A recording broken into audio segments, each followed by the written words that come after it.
Good morning, everyone. I think we'll go ahead and get started. Welcome to Chat with the Chief. Great to have you here today. Hopefully you're seeing the sign set out now. I'm Jeannie Jones. I'm on the Superior Chamber Board. I'm Vice President of Events. We have a special guest here today. We have Sergeant Bill is here because Sergeant Coleman couldn't be with us today. And we also have the sheriff here today. So we all need to be on our best behavior. And we're also being recorded. So that's why I just want to talk briefly about a big event that's going to be happening here in December. It's our Adventure Class. And if you attended the one that we had here last year, this year it's going to be even bigger and better. It's going to be held on Saturday, December 14th, 1 to 5. It's going to be downtown Superior, down by the sports table. We're going to have live performers. We're going to have Santa. We're going to have reindeers. We're going to have crafts. And if you haven't had a chance to get all of your shopping done by then, we're going to have tons of vendors. So you'll be able to purchase anything that you're looking for.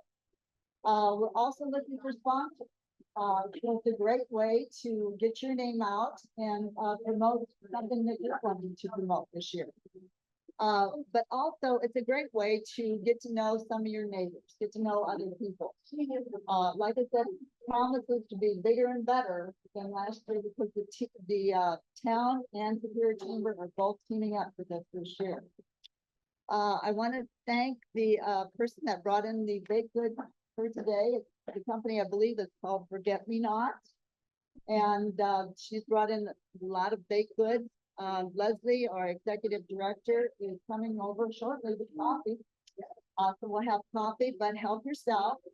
And let's bring on Sergeant Bill. Perfect. Well, thank you all for having me this morning. I'm Bill Chris, Sergeant with the Sheriff's Office. I've been employed for 24 years at the Sheriff's Office. I served for 6.5 years at the Lions Peak. So I'm familiar with a little bit of this. Me and Dave actually go way back. We were mechanics together before we became cops. So cars and driving and stuff are kind of right up our alley. So yeah, we on vacation today. And I'm mechanically asked me to go over a few things. And we're going to talk a little bit about winter driving preparedness. This is probably the closest day we've had to winter driving, and it's not even close, right? With all these 70, 80-degree days. That's what I'm talking about. A nice dry winter, right? Keep the snow in the mountains where we don't have to deal with it. So first and foremost, I was going to talk a little bit about being prepared. So winter driving tactics start well before you ever get into the car, and that's preparing of the car. So one of the things, or a few of the things that I think are extremely important in the cold weather, winter driving stuff, is having your car prepared, looked at professionally, or if you do it yourself, that's fine. Things like your battery, that's going to be a big deal. If it's marginal, just get it replaced. It's going to leave you out in the cold, no pun intended. Get it serviced through winter, or get like a winter checkup through your mechanic. Good snow tires or good all-season tires are always important. Make sure that your fluids are checked off. Your wiper fluid, the famous flashback that we get here all the time. So you can see someone drives by you and blinds you with the splashback. If your wipers aren't good and you don't have any fluid in your reservoir, you're going to be a little hurt. So brakes, make sure your brakes are in optimal condition. And we'll talk a little bit more about brakes as we go, because I have some things about that. Make sure all your, lights are working, headlights are cleared off. When we get to heavy snows, make sure you clean your vehicles off. I see so many times people riding around with about 8 or 10 inches of snow on the roof. As soon as they brake for that red light, right onto the windshield, and you're blinded. So when you clear your car off, clear it off completely. So what's the best way to clear your windshields is we're probably all thinking about going out around 6 a.m., get ready for work, start your car up, go back inside, get your coffee, get ready to work, let your car run, let it get all hot and toasty, right? Please don't do that. Please don't do that. It's no fun to get your car stolen. So we're running into that prime time. We already have an auto theft problem across the state of Colorado. And to make it easy for auto theft folks, I know modern cars have auto starts and stuff like that. that's fine, but our policy in the sheriff's office, we don't leave our vehicles running to warm up. We got to be with our cars just to prevent any kind of weirdness going on. So I implore you to try to keep your car clean, but don't let it run unoccupied because it's going to get stolen for sure. So, any questions at this point? Yeah, I got two. Yeah. So, is it against the law to leave your car running? It is. It's puffing. It's called puffing law. Right, I know, is that every state, then why do they make a remote starts? Is that every state or is that, That's Colorado, as far as I know, but it's up to the manufacturers. They make what they make. The law says you just can't leave your vehicle unattended. So, it's not something that we like really readily enforce, but we'll come around and if we see it, we'll definitely let you know that we're I just. don't do it. Is it against the law to have smoke on your road too? It's not against the law, but it's a safety issue. It's careless in my opinion, because I've seen it so many times before. And I've also seen people riding around with so much snow and they got this little hole in their windshield where they iced it out and that's all they can see. So you'll get pulled over for that. And I will definitely pull you over for that. And I know our superior deputies will also. It's really a safety thing. We want to make sure everybody's safe out there. So. Could you talk about K-Law not? Yeah. Okay. In the last, yeah, if you're heading up in the mountains, I think mostly the chain law is for the big rigs and stuff like that. So adequate snow tires or all season tires, I think are fine. Unless there's any kind of notice or bulletin that comes out over the news that it's so treacherous that they're going to turn you around if you don't have chains, but it's mostly for the rigs. You have two-wheel drive. That I don't know. That I don't know. Yeah. Do you recommend putting snow tires on? Anytime about now. The tire shops are going to start getting busy with that type of stuff. With Colorado, you never can tell. It's 80 degrees today and 2 days later, it's going to be a blizzard. So we are really fortunate so far. I'm kind of a fair weather person, so I would like the snow to hold off as long as possible. But usually around this time of year, I'm starting to get ready. By the time November hits, I definitely want to be ready because it's completely unpredictable at that point. So that also leads into the next kind of topic of just being prepared. So you've got your car prepared. So just be prepared for the worst. Have an emergency kit in your car, have your cell phones charged up, throw a sandbag in your trunk, have some flares available.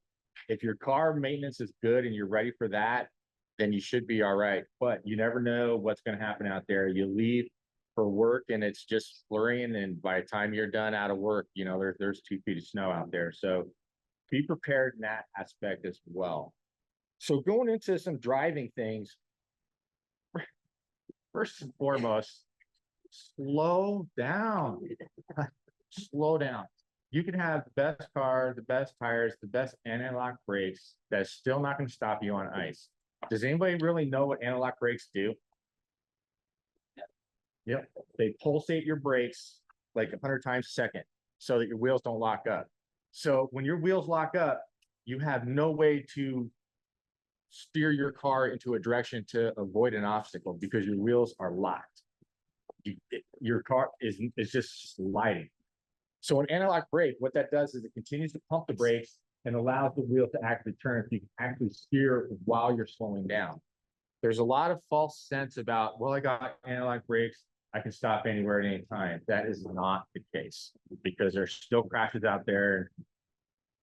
Man, pretty much every modern car has anti-lock brakes on it. So you've got to slow down when you're on icy conditions. That's first and foremost. The next thing that I will talk about is the move over law. So when there's something going on the side of the road, especially in the wintertime, that is when it's most imperative that you slow down and move over. Tow truck drivers, CDOT workers, state patrol officers, our deputies, if there's a scene going on and we're outside of our vehicles on the side of the road in icy conditions, I tell my guys on shift that is absolutely the worst thing you can be doing at any point in time in your career almost. I have had state patrol officers that are friends of mine killed by doing this and by just doing their job and getting hit by cars out of control. If, if cars are already slid off and cracked on the side of the road, what do you think is gonna happen as you're coming up to it? You're probably gonna hit the same patch of ice, right? So you really gotta slow down. It's a thought process of being way more cognitive of your driving ability, your ability to drive your car and the weather conditions that are out there. So you can also add into this whole scenario the distracted driving issues. We're already distracted enough as it is. These newer cars with these computer screens and you're touching everything and texting and phones and immediate response and putting in your menu to pick up your food order on the way home.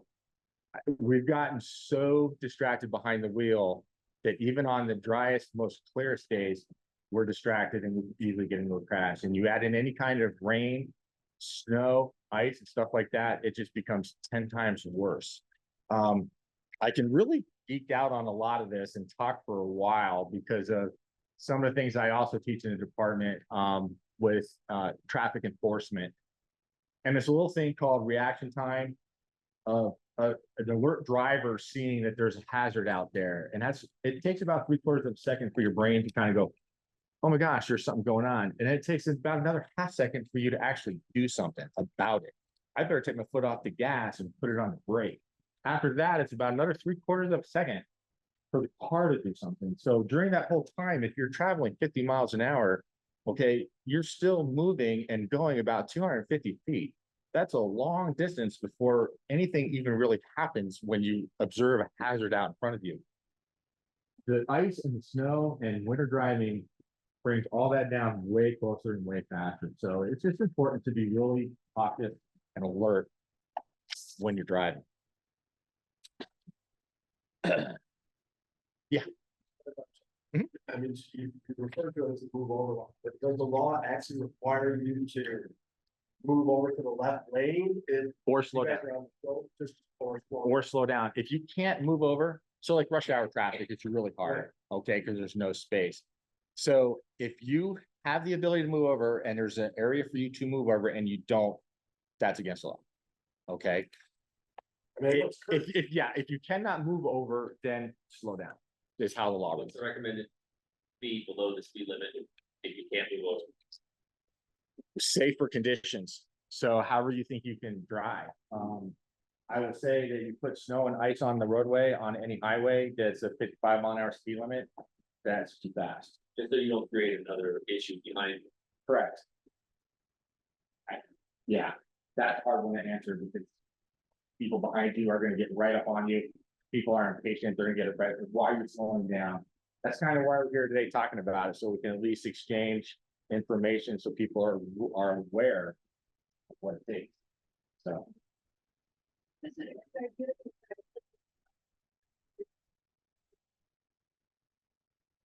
You can, it's not necessary. It's not necessary. Hopefully everybody on the street has got the same mentality and they're slowing down. But it's not necessary. Okay, so what do you do when you're in a slide? How are you gonna handle that?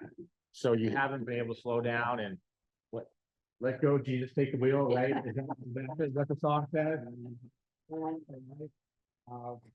What do you do? Does anybody know what the idea is?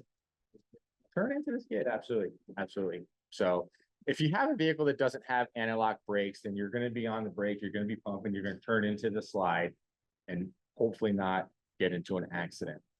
So you might upset some people when you're driving and you're driving cautiously because they're on your tail and stuff like that, but try to leave yourself an out when you're in these conditions. It's think ahead, think forward, shoot high, look ahead, look at the brake lights, 5, 6, 7 cars ahead of you. When all them brake lights start popping on, something's going on and they're seeing something. So you might want to start thinking about slowing down.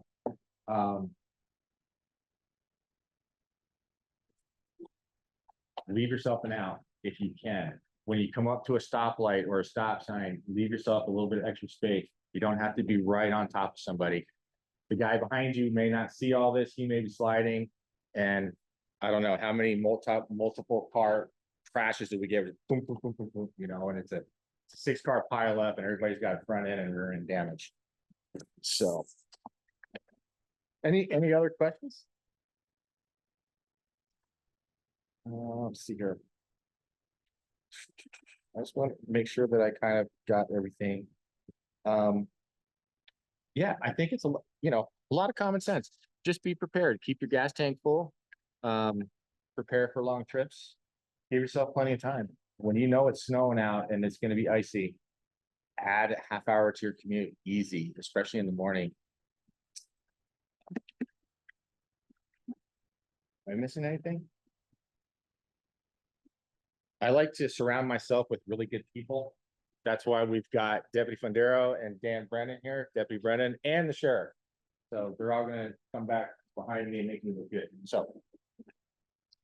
Any other questions? Yeah. Okay, multi-part highlight. You're in this game, you're gonna tell you, when you see somebody who's back to you, rattle back there, you're like, oh my gosh. What I'm ready to keep my house. If you just. That's painful. If you're, say you're going on, and back there, you're slowing down, traffic, traffic. They're coming up, they were paying attention, now they're gonna hit you back. Do you keep your foot on the brake? You let it go. I don't think it's gonna really matter too much. That's why I was kind of going with leave yourself in the house. So if you're really stacked up close and you have no one out and you're in the center lane, I for one won't drive. I will drive in the right hand lane all the time because I have an out. I can go into it. I'd rather put my car in a ditch and just slide off and have somebody hit me or them me hit somebody else. So I'll always drive in the right hand lane. I don't think keeping your foot on the brake or letting it off will do anything. But if you have that space in front of you, I would be looking to get out of there. Yeah, so my question is not winter driving specific, but it is an observation that on the roads today, there are way more cars without current registration.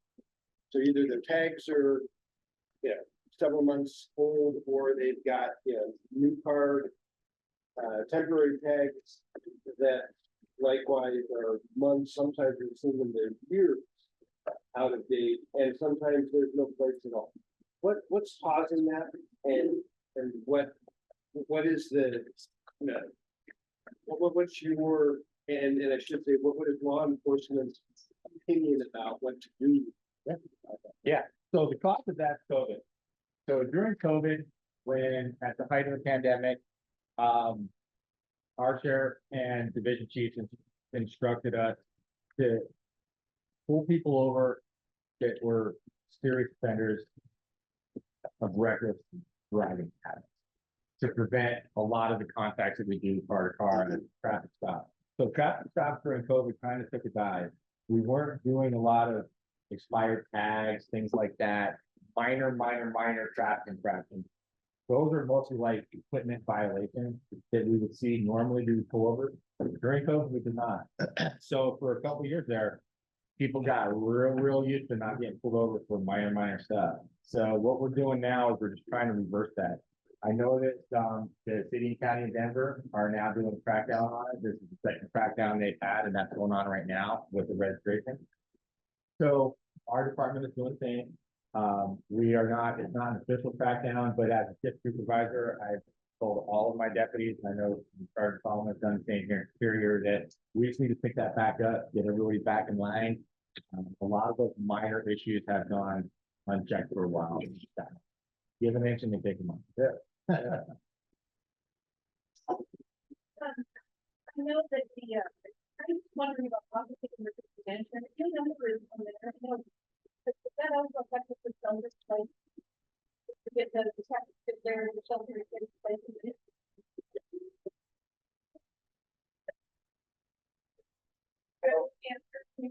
Yeah, we worried about officers, our department of management. That number's on there. If we have anything that's serious with weather or anything like that, or shelter in place, then we'll come to that. Is that phone too? You have options when you sign up for alerts. So you can do home phone, cell phone, email, text message. You can do alternate addresses. So the example I use is, and you board your horse in hygiene. And you can put that address in, as well as your home address, as well as your office or work address. And that way, if anything's going on at any of those addresses, you get the alert. And that way, if you're here at home on a Saturday, but there's a fire heading towards hygiene and you need to go rescue your horse, you get an alert. I think you can enter 5 or 6 addresses. And any number, any phone number that you're reaching. And I think you can preference those too. So like it'll hit your cell phone first, then it'll hit your email, then it'll hit your text message, whatever order you choose.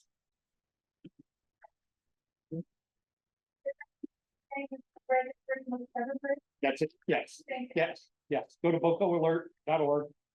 Or go to the ODM website, or go to the sheriff's office website, or go to the town of Superior website. All of them have links to sign up at Boco Alert. That signs you up for Everbridge. Make sure you are address specific, because some alerts don't go out to everybody. Some are very targeted. So if you live over on Riverbend and there's a SWAT situation, and we just want to alert people within 3 blocks, we can draw a line and just alert people in that 3 blocks. But if it's a big thing, we may alert on a greater scale. It sounds like winter driving questions are done. So I thought I'd come up and say good morning and get Bill off the hook. Sure, like I said, I surround myself with good people, and here he is, all right. I wanted to stop if you come to these